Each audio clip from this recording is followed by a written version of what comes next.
Olá, no Direto ao Ponto de hoje temos uma participação super especial, Beatriz Bula, diretamente de Washington. Obrigada, Bia, pela sua participação.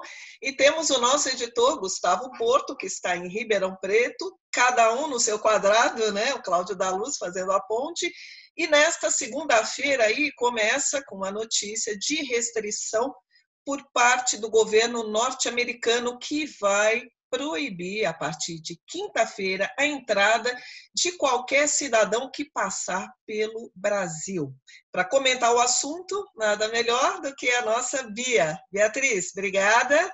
Como é que está, Bia, as restrições? E hoje você também deu uma matéria, que é a manchete do portal, dizendo que analistas políticos estão vendo, né, com muita preocupação, isso deve afetar, né, deve promover a fuga de investidores do Brasil, ou seja, a semana começa com notícias ruins para o nosso país.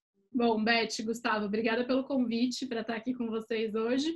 Essa notícia de que os Estados Unidos restringiram a possibilidade de que pessoas que estão no Brasil entrem nos Estados Unidos ou que estiveram no Brasil nos últimos 14 dias, ela vinha sendo aguardada nas últimas semanas, quando a situação no Brasil começou a se agravar. O Trump já tinha falado sobre essa possibilidade algumas vezes, desde o final de abril, e isso ficou mais claro durante a semana passada, quando a gente rompeu a marca de mais de 1.000 mortes por dia por Covid-19. Porque aqui nos Estados Unidos eles começam a entrar num ritmo de reabertura econômica, de reativamento da economia, depois de um pico da doença, pico da contaminação, aparentemente nessa primeira onda já ter passado e a gente está caminhando por uma situação de controle. Então o que eles não querem é que pessoas que estão em outros países e que agora são epicentro da doença, como o Brasil, entrem nos Estados Unidos e propiciem uma nova onda de contágio quando eles estão fazendo esse esforço de controle interno.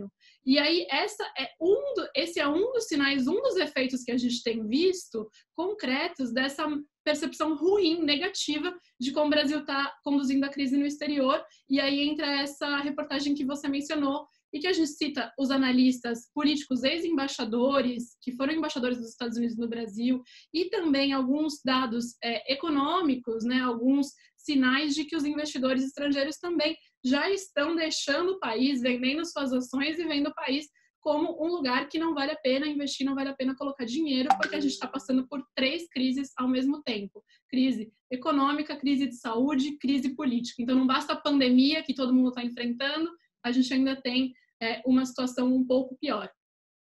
Ô, Bia, a gente estava conversando um pouco antes da gente entrar aqui, você comparou muito bem a situação de hoje de restrição do que você vive aí nos Estados Unidos, né? Eu perguntei para você aí se era generalizada assim, o que falam para você do Brasil. Você comparou muito bem com a Amazônia no ano passado, né? Como é que é a reação assim? A reação é só de pessoas mais intelectualizadas, analistas, pessoas que conhecem mais o Brasil, ou é mais geral assim em relação aos nossos países? Pessoas comuns falam sobre o que o Brasil está vivendo, toda essa polêmica por aqui, Bia? É geral, Gustavo. Normalmente, quem acompanha o Brasil são pessoas que ou têm negócios no Brasil ou estudam América Latina de alguma forma. O que acontece é que na última semana, especialmente, todas as publicações e as televisões, as principais redes de TV, elas começaram a mostrar as imagens de cemitérios com velórios de vítimas da Covid-19 no Brasil a cada 10 minutos. Essa é uma menção, por exemplo, que eles fazem na imprensa. Aqui, mostrar os hospitais lotados e sempre definindo a situação do Brasil como também um problema político, à medida que a gente está com um presidente, segundo as próprias reportagens internacionais e os analistas, um presidente populista que dá respostas perigosas na condução dessa crise. Ou seja, não são só mensagens erráticas, porque quando a gente fala em termos de resposta política à crise, o Trump ele também demorou para adotar um tipo de...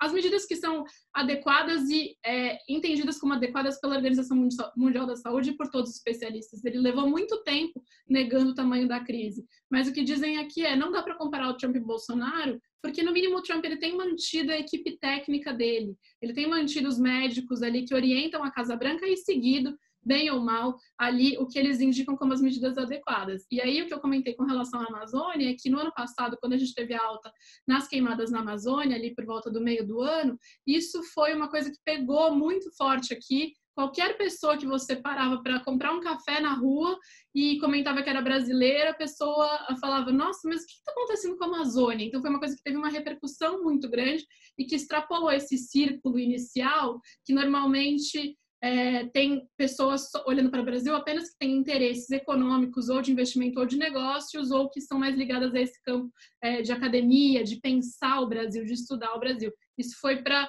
boca de todo mundo do dia a dia. E é um pouco o que está acontecendo agora quando a gente vê na TV mostrando notícias sobre o Brasil todos os dias. Bia, tirando a má gestão, né, a péssima gestão da questão da pandemia, do novo coronavírus, repercutiu também o vídeo da reunião ministerial, você falando em questão do meio ambiente, chocou muita gente, o ministro do meio ambiente dizendo, enquanto a imprensa está preocupada aí com o novo coronavírus, como, né, se não fosse nada, hoje já temos mais de 22 mil mortes, mais de 360 mil casos, vamos aproveitar para deixar passar boiada, ou seja, vamos flexibilizar, Isso aqui pegou muito mal para os ambientalistas, entidades de defesa do meio ambiente. Como é que foi essa repercussão aí, Bia? Aqui também, Beth, eu diria que talvez seja o trecho do vídeo que mais repercutiu externamente essa fala do ministro Ricardo Salles, né, de passar toda essa legislação, essas medidas infralegais, né, para flexibilizar aí os controles de proteção ao meio ambiente. Esse é um assunto que ele é muito acompanhado aqui no exterior e não só aqui nos Estados Unidos, né? Na Europa também a gente teve muito problema com os europeus na época do aumento das queimadas da Amazônia, e o Brasil ele já é visto desde a eleição do presidente Jair Bolsonaro como um país em que o governo tende a flexibilizar esses controles, tende a afrouxar esses controles, o que pode propiciar um maior desmatamento. Antes da gente falar de pandemia de coronavírus, esse era o grande tópico, eu diria, dos eventos, dos encontros multilaterais e internacionais, né? E então, é um assunto que chama muita atenção e um assunto que tem a comunidade internacional está com os radares ligados sobre a situação do Brasil, já prevendo, mesmo antes dessa fala dos Salles, que pode ser um governo que vá possibilitar essa flexibilização nos controles e aumentar o desmatamento. Tá certo. Bia, muito obrigada pela sua participação. Você é sempre muito bem-vinda aqui com a gente. Gustavo Porto, obrigado, todos os dias aqui gravando. Cláudio da Luz, obrigado por estar fazendo a ponte. Bia, se cuida aí, hein? Gustavo e Cláudio, e vocês também. Se cuidem, continuem acompanhando este e outros assuntos aqui no Broadcast Político.